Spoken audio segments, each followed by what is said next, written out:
Hi everyone, welcome back to the Florida Tips for Brits podcast. Episode 4, we think. It's episode 4. Thank you so much to everybody who's watched our podcast so far or listened to it indeed on YouTube. Really appreciate it. And in this week's episode, we're going to be kind of taking a look at the 10 things that we think that you really shouldn't be going to the theme parks without. So maybe some essential items. Essential items. So essential items for theme park goers like you, potentially. So whether you're going to Disney or Universal or Seaworld or Busch Gardens or any of those places or anywhere else for that matter, you might want to consider taking these things with you if you're in Florida because they're going to come in pretty handy. We found these have come in handy. And we've been a few times, so we have got to kind of understand what it is you need when you go on your days out in Orlando. So important to note, just before we get started, on this list, I haven't included mobile phone because I'm kind of assuming that everybody's just got one with them anyway these days. Yeah, I think it's a given now, isn't it? I think it pretty much is a given. It's become a commodity, hasn't it, a mobile phone? You kind of got to have one. And especially these days at the theme parks, whether you like it or not, I'm not a big fan personally, but a lot of it is mobile now. Yeah. It's your mobile ordering food or if you're using like virtual queues and paying as well. That's So we're not included. We've not put mobile phone on this list because we're just assuming you're going to take one anyway. So with that being said, let's get right into it. I'm going to start with number 1, and I'm going to say take a bag or backpack or something, basically. Some vessel for carrying stuff. It's kind of counterintuitive because I know a lot of people will say, well, if you take a bag, you get caught up at bag check when you're going into the theme parks and stuff. I think it's worth the pain of having to slow down for a little bit when you get in, because it is a pain. I know, and especially when you get there and there's a queue of and you see people sailing through who haven't got a bag, so you'd be thinking, God damn it, why did he tell me to bring a bag? But the thing is, if you've got some kind of bag, and it's situational this, so the type of bag you choose to bring is very much going to be dependent on the type of person that you are. So, for example, I do a lot of filming. Do filming for this channel, do filming for my other channel, do filming for other channels.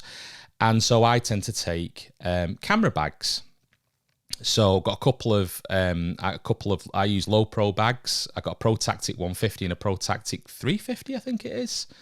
Because he's looking at me now like, I have no idea what you're talking about. It's completely gone over my head, that. But these are really good camera bags. But if you're not a camera person, that's not going to be the bag for you. So you might want to consider something like a sling pack or just like a regular backpack. Or you use the, what are they called? What do I use? I can't even remember. What do I use? The Mickey ones. Oh, yeah, the lounge fly. Lounge flies. Yeah. Okay, so not just Mickey ones now, because Universal have lounge flies as well, but we have quite a few. We've got about quite a few, haven't we now, the lounge fly bags. So they can be really handy just to keep like your phone that we were already talking about, or like snacks for the kids, because this is what I was saying about thinking that you're gonna, that 2 minutes that you spend waiting in line at the bag check. You can save that, especially if you've got kids with you, when they decide that they're all hungry and you're on your way to like literally ride number 1. You can just whip out the cookies or whatever and just give them a cookie. I know, yeah. Keep We've done trucking. that quite a few times, just a small Tupperware tub, and it just kind of gets you. Some fruit or something, or if a you're drink. Be healthy, A drink. Just, well, our kids like watermelon, so we usually chop up watermelon and I think it's just something to get you through the morning, right through to lunch, because I always seem to want a snack mid-morning, don't they? So I should say as well, because I got a little bit ahead of myself, that everything we're talking about in today's podcast is going to be linked in the description below to Amazon, basically. A lot of this stuff's actually on Amazon Prime Day, which is today if you're watching this as it goes up. This video is going up on Prime Day. So loads of this stuff's got big discounts at the moment as well. So if you're in the market, go and check them out. And maybe buy it. They are affiliate links, so if you do buy it, we get a little bit. We get rich, basically. We get rich off you buying stuff. Not really. We get a tiny measly commission, and it's no extra cost to you. But it's a great way to support the channel. Yeah, so we would appreciate it. So I on the bag note, go on. I do actually feel I feel kind of naked if I don't have my bag. Yeah. I don't know what it is. I just like, it's that kind of security thing, I think, just hanging onto my bag. And you do. Yeah. I mean, you end up like, especially when you've got kids, you end up getting. I mean, in our situation, we have multiple bags. Kirsty will have like, we might even have a cooler, to be honest, like a small cool bag. But we'll also have a push chair or a stroller. And then we've got the added thing of having nappies and wipes and things like that. Yeah, and I've got all the camera gear. So we're really fun to get stuck behind when we go through security, because they're going to be like, got anything when else they in there? check all those small pockets as well, yeah. They're really thorough, aren't they, when they check the bag? Well, they got to be, because, people be taking guns into Disney World. I don't know if you've seen it. Yeah, I've heard about that, yeah. Crazy people just like, what, I can't bring my gun. I've got a permit. They're like, doesn't matter, mate. It's Disney World. Leave it at home. Right, so do you want to do this next one? Yeah. So number 2 is cooling towels. I wasn't really convinced about these until I tried them. Right. Because I was kind of curious to see how effective they'd be. But, it actually works. Turns out pretty effective. And they kind of, because I do get hot. I really do, especially in Florida because it's so humid. I do tend to sweat quite a lot. And, and it's uncomfortable, isn't it? That humidity is just a killer, isn't it? So, it really is. Apart from like trying to go and cool off in a shop or something, or an attraction with the air conditioning, because that is amazing. Air conditioning is the best, obviously. That is, obviously, you can't carry a portable aircon unit around with you, although if you could, it'd be amazing. Honestly, the amount of stuff we take to the theme parks, we're not far off, are we, really? But you know what? The cooling towels do an amazing job, really. So yeah, they do. Yeah, they're definitely worth getting. And they're not loads of money either. They're not like a hugely expensive thing. And we got like a pack of 4, a pack of 6 or something. So we all had our own individual cooling towel. They tend to be different colours as well. So you're not kind of gross in it, but you don't want to be using somebody else's sweaty towel, do you? Even though you can wash them and stuff. And I would recommend that you do. Or you can, as you use the bathrooms in the parks, you can go and rinse them out and they're nice and cold again. Yeah. And they're amazing. So good bit of kit. Yeah, just to kind of cool yourself down when you need to. Definitely. Next thing on the list, so number 3, is going to be a portable battery bank. Because, as we alluded to right at the top of this podcast, everything nowadays is done on your mobile phone, isn't it? Or if you're a gadget nerd like me and you've got like 4 different cameras, 2 mobile phones, loads of stuff like that, you're going to need something to keep them running all day long when you're out them theme parks. So battery banks. In fact, our light, we've got lights just behind the Mickey sign over there, is being powered by one right now. And I would recommend Anker as a brand. I've got 6 or 7 Anker battery banks. Use them for everything. And I think especially as well, because I know my phone, it loses charge so quickly. Right. And just when you get caught out sometimes and, you lose your battery, it's just, they are handy to have, I must admit. Super. When I've been out, again, I do a lot of filming and stuff. So what I'll sometimes do is I use one of the smaller ones and I actually just use an elastic band to kind of hold it to the side of my camera. So my camera just runs and it'll just run all day without ever running flat, because it's just kind of charging as it's using it. Just they're really good. I wouldn't be without one. And again, some of the ones I use, the Anker ones, again, they're on Prime right now. They've got big discounts like 25, 26, 28, 30% off, depending on which one you go for, I think. And I would highly recommend them, because without that mobile phone, when you go into Disney and Universal these days, you are struggling, aren't you? Yeah. I don't like, personally, bring back the old days where you just had to get a paper fast pass. I know, yeah. I miss those days. But they're not coming back, are they? No, they're not coming back. And so we all need to just embrace it. So you're going to need some power for all these things. They do like fuel rod, what they call fuel rod in the parks, Disney parks. I don't know if they do them at Universal, which are basically, you pay, gosh, it's been a while since I checked the price. I think originally they were $30. You can pretty much bet your bottom dollar, too many dollars. You pretty much guarantee they're more than that now. But I think when they first came out, they were $30. And they're basically a small battery bank that you can pick up from like a vending machine. You pay your $30, you pick them up, you use them.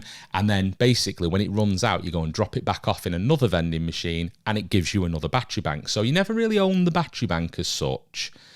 You just keep swapping it out, I saw one somewhere here the other day, actually. You can like rent power, basically. But yeah, I mean, basically they are super in a pinch, I suppose. But they're expensive for what they are because they're not particularly high capacity, but it is an option. Also at the theme parks, just as a note, occasionally, depending on where you are, there will be USB outlets in various restaurants and just hidden under tree stumps and stuff in near the toilets in Fantasyland for Rapunzel. There's a tree stump there. It's got some USB ports in it. Oh, right. I didn't know that. Yeah. It's actually in a smoking area, I think, but you can charge your phone up there for free. So there are different things like that, but get yourself a battery bank. It's just a lot easier. And I think these ones are the Anchor ones that I use are better value because they're much higher capacity. The ones I've got are like 10,000 and 20,000 milliamp. I've got one that's more than that, 29,600, I think, which is a big boy. I don't use that very often because that's quite big, that one. But I just want to know if it's going to power my phone. It will. I think it's charging. I think the 20,000 one will charge my iPhone. I think it says 11 times. Oh, right. Okay. So if you run out on that, I don't know, you use a lot of phone. Do you want to do the next one? So the next one on the list is a poncho. How many times do we get caught out in the theme parks when it starts to rain, especially in those summer months when you get that afternoon shower? Yep. And it happens quite a lot in the summer. It does. And we've been caught out quite a few times, haven't we? We have. Yeah. And we've had to buy. We have had to buy those. Oh my God. Expensive ponchos. And you know what? I'm thinking back now, and I'm thinking back probably to when we went years ago, but they seem to have everything's gone up in price, hasn't it? Oh God, yeah. We have bought them in the past, and it's a good idea to keep hold of them for your next trip. Yeah. And so you don't have to rebuy them again. Make sure you dry them out because otherwise they smell. They do, yeah. And also they fall apart. They do. So if you can keep them in kind of okay condition, you can reuse them and don't get caught out. Because when you've got a big family and you have to buy so many ponchos, it really adds up, doesn't it? Yeah, well, we've got like kind of better quality ones that we can reuse now, but I have actually linked in the description to some disposable ones. So these are kind of one and done, just take them with you in your bag, wear them, they're soaked, chuck them away because they're not expensive. But if you go in the whole, like with my mum and dad having a house there, we bought the full blown, like unbreakable. You know Bruce Willis on Unbreakable? Mine looks like that, doesn't it? Mine's a green one. It's got a hood on it and everything. It just looks like some kind of anti-hero from a Marvel film. Well, also, you can use them on the water rides, can't you, as well? Yeah. So I've always kind of kept one with me just in case I decide to go on a water ride. Because we like to. I don't really like getting wet, I'll be honest. No, and I know, and sometimes, I know Splash Mountain's not there anymore. Wipes tear from eye, but I used to like doing splash first thing in the morning, but not necessarily if I was going to get soaked. So a poncho would be a good way to make sure you could still get your ride on splashing and not walk around all day dripping wet, basically. So ponchos are definitely a good recommend. Do you remember that time? I just want to, before we move on, do you remember the time we got stuck in the store at Frozen? Yeah, the Frozen ride in Epcot. We'd not taken ponchos with us because we're idiots. And so we went and we were with the kids, and we went and we rode Frozen at Epcot in the Norway Pavilion. And as we were coming out, we were like, ooh. And the rain was just like, it looked like a waterfall was just, and the shop outside the ride, you exit through the gift shop, and the shop was just cram-packed with very wet people. And we were like, oh God, because everyone's just getting out. Do we bring ponchos? Mm-mm. Of course, you turn around and there's some Disney employee there like, want a poncho? Yeah, and they've got them up on the... they've got them all out on the counter. On the desk, don't they? So you want to... Yeah. So I'm like, how much are ponchos? And they were like, I can't remember how much they were like $17 each or something. I mean, they're Disney branded ones, but they're nothing special. I'll have 5, please, or whatever it was at the time, because it was a few years ago, and we just got the ponchos. On that occasion, do you remember we were walking? The water was about 3 inches deep in Epcot.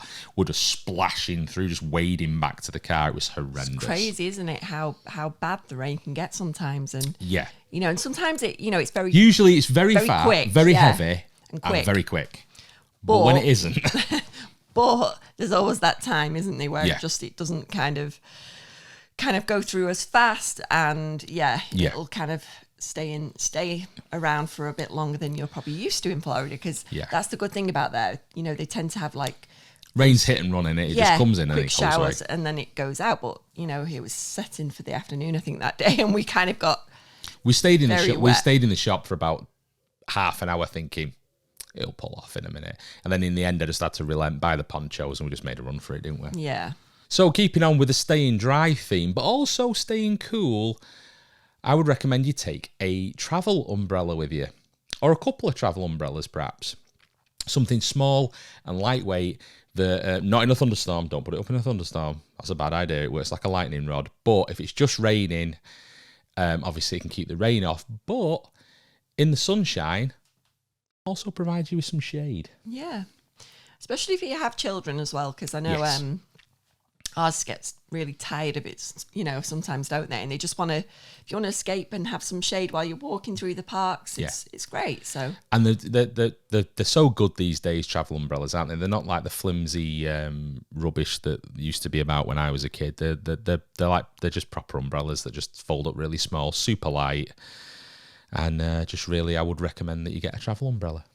Yeah, because it can be quite fierce as well, the sun, and if it keeps you out of the the sun's rays, it knocks like 10 degrees off. Yeah, doesn't it does, and it just keeps you so much cooler. Yeah, so it's definitely handy to have. We have them rigged up on the pushchair and all sorts, don't we, to keep the kids cool? It's mad. Okay, do you want to do this? Ooh. Yeah, and the next one is a collapsible water bottle. Got to stay hydrated. Yeah, and there's so many places you can get water there. It's just tap water, isn't it? You can ask for that free anywhere. Yeah, so as Kirsty says, you can ask for ice water basically from any counter service restaurant at Disney. And then if you're at Universal, they have these Universal Freestyle machines that are for like the refillable cups. So they've got tons of different soda, like 300 different sodas or something mental on there.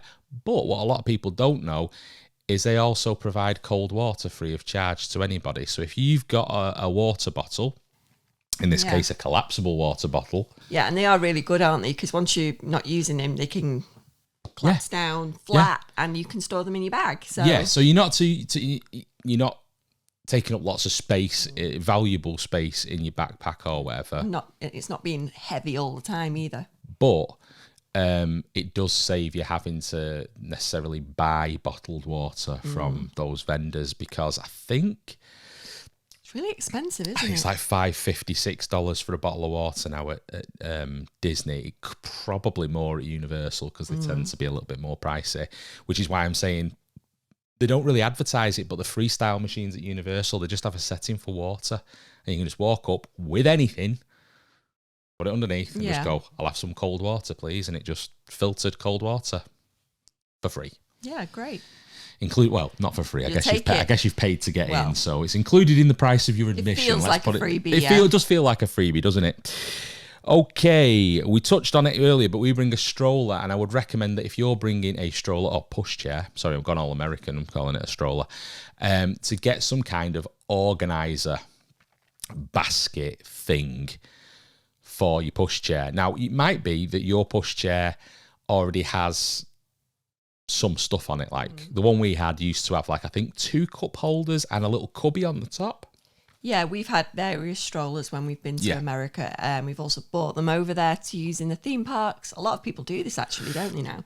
I would honestly do it. Yeah, buy the strollers over there, because they're actually really reasonable in price. And, you know, sometimes it's a lot cheaper than hiring them, isn't it? Well, I think last time we looked at it, which admittedly might have been a couple of years ago now, I think like a 4-day stroller rental was like $100 or something mental like that. It was like $75 or $100. This wasn't at Disney. This was just like a stroller rental place for like a double buggy.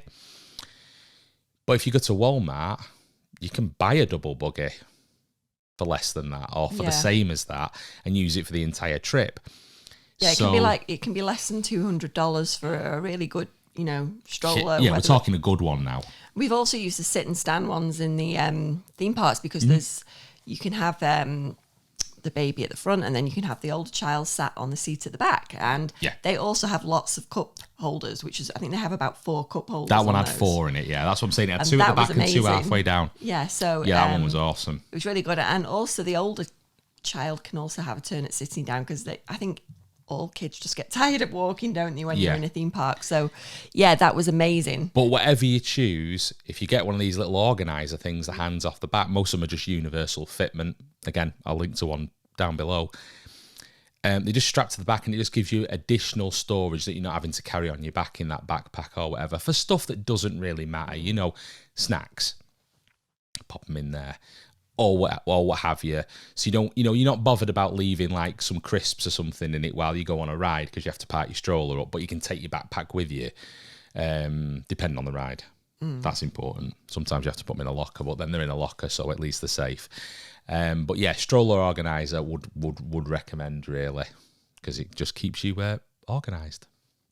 On your stroller. It does the job. Does the job. Right, do you want to do this next one? Yep. And the next one, this is something I always need when I'm in a theme park. You're not on your own. Yeah, and I know a lot of people are. Plasters, or band-aids as they like to call them over there. Yeah, and the other thing is moleskin tape, which is super good if you get like blisters and stuff like that. Yeah. It's so good. Because of the heat as well, and you're doing a lot of walking in the parks. Yeah. It's really, really a good idea to take some in your bag with you, something that you can just use while you're in there. I think maybe some of the places in there, that first aid places, you probably would be able to get something like that. Okay, if you go to a first, like let's say you're at Disney, they have first aid stations. If you go and you're like, my feet are done, they will take care of you. Yeah. Okay? They're really good, but they're not everywhere. There might be like a couple dotted around the park. So I would just highly recommend that you get yourself hooked up with some of this stuff. On you, yeah, definitely. Because it is going to be a long day if you get a blister on your big toe or whatever, within a couple of hours of arriving, and you're like, 12 more hours to go. I know. So it's important to invest in a comfy pair of shoes. Yeah. But as it all happens to us sometimes, sometimes you get those. It doesn't matter how comfortable you get those, and especially if you bought new shoes for your holiday or your vacation, you'll get those nice shoes on and then be like, oh, but it's rubbing, because I always get this with new shoes. So. Yeah, I don't think it can be downplayed how much walking you are actually going to do when you visit these places, Disney and Universal and Seaworld and Busch. You're going to be walking for, I think the last time we were there, I actually kept a record. Well, I could check it. It was only on my iPhone. I don't have like a pedometer or anything. I keep doing this because I'm like, I've got a watch on. I don't even wear a watch. I stopped wearing a watch about 12 years ago. But I still do this like I've got a watch on. I haven't. But I looked on my iPhone, which was tracking how many steps. And over a 10-day period, I averaged 28,000 steps a day. Yeah, it's which crazy. I think it said was about 9.5 miles. Yeah, it's crazy how much walking you do, and you don't even realise it. That's the thing. Yeah, because you're just kind of going, oh, gotta go to this thing, go see this. It's actually no wonder that you get blisters and things like that. It's more surprising if you don't, honestly. Yeah. So yeah, plasters and moleskin tape, 100% definitely want to take those. Okay. So next, keeping along the same line of you'll be sorry if you don't have it, is some kind of anti-rub or anti-chafing gel or cream or stick. Because Chub rub. Not just chub rub though. Everything rub. Because you're going to get wet on water rides, or you're just going to be sweaty. Yeah. As gross as it sounds, don't worry, you're not on your own. And it's because you're of the not on amount your own. Everyone's sweaty. Yeah, and it's the amount of walking you do, and I get it in between my thighs. Yeah, of course, that's where everybody gets it. Yeah. And it's more if I'm wearing a dress, because I don't always wear dresses a lot over here, but while I'm over there, I like to be nice and cool, and I tend to wear a lot of long dresses, long skirts. Yeah. So, and when you've got bare thighs, and you've got that kind of, you're constantly walking, you've got that. Oh, could you hear that? You can imagine that all day. Yeah, and it can be so sore. Yeah, so it only ever happens to me there, but it's the amount of walking. It's the amount of walking you do. When else do you just? And it's hot, it's sweaty. It's 95 degrees, 80% humidity, and you're walking for 8 miles a day, 9 miles a day. You're probably going to get sore feet, blisters, and a bit of the old chub rub. So if you chub rub, it's funny, isn't it? It's funny to say, but there's one by a company called I think they're called Mega Babe. Mm-hmm. Again, I'll link it in the description down below. It's really handy. There is cheaper stuff on the market. Like Vaseline or... Yeah, there's cheaper... Listen, there are more low-cost options on the market, but this is very good, and it also comes in like... it's almost like a deodorant stick type applicator. So when you're out and about, it's just really super easy and very convenient and clean. You're not getting like cream or gel all over your hands and all over your clothes and stuff, because you can just apply it to the areas that need it. And it becomes highly recommended. And it works. Yeah. It works. So there's that. I would definitely, it's just super handy. So yeah, look, when you look at it, if you click the link and you look at it, you'll be like, whew, it's a bit pricey, that one. Pay your money, take your choice, but it's very convenient to have in your bag, in your little backpack that you've got. Yeah. So the next one is... The last one? Yeah, it's a good one. How did we get through this list so quickly? Yeah. This is a really good one. It's fans. So you're not taking like your fans as in like, everywhere with you, but actual cooling fans. So cooling fans. Yeah, we often buy them for the pushchair that we're using. But you can now get these portable ones. I know I've seen some really cool ones where they're around your neck and they're quite powerful and they blow air up. Yeah, and the good thing is as well, like, again, I've linked below to one that comes highly recommended. I'll hand on heart, I haven't used this one, but it's got a really big battery, and by all accounts, everyone I've spoken to recommend it. So I've linked that down below. I'll also link to the personal kind of USB rechargeable type ones that we have used in the past. That you look at them and be like, that's a little bit pricey for a tiny 6-inch fan or whatever, but they are really good, aren't they? Yeah, they're really powerful. And also, if you've got your battery pack in the park with you, you can recharge them. You can recharge them, or you can power them straight off the battery pack, so they basically never run out. Yeah, and you can run them all day. So if you've got kids, I mean, even if you haven't got, we usually have our pushchair. You can imagine. I'm just going to paint a picture for you now. 2 double pushchair, one behind the other. Usually a kid hanging off the back or the front as well. So like too many people on it, like 4 people on a pushchair just hanging on. Cups everywhere. It's got 4 cup holders. It's got about 6 fans on it, 2 umbrellas. It looks a right mess on it when we're kind of mooching through. We look like the Beverly Hillbillies. But it keeps everyone cool. Yeah, and keeps everyone happy. So yeah, that's all you need. That is all you need. That and your mobile phone. So that's it. Those are, I think, there's probably other stuff. Yeah. Objectively, that some people would be like, well, I don't think I need that, but I think I couldn't live without that. For me personally, these are the things that we've taken in the past and we've found to be very, very useful.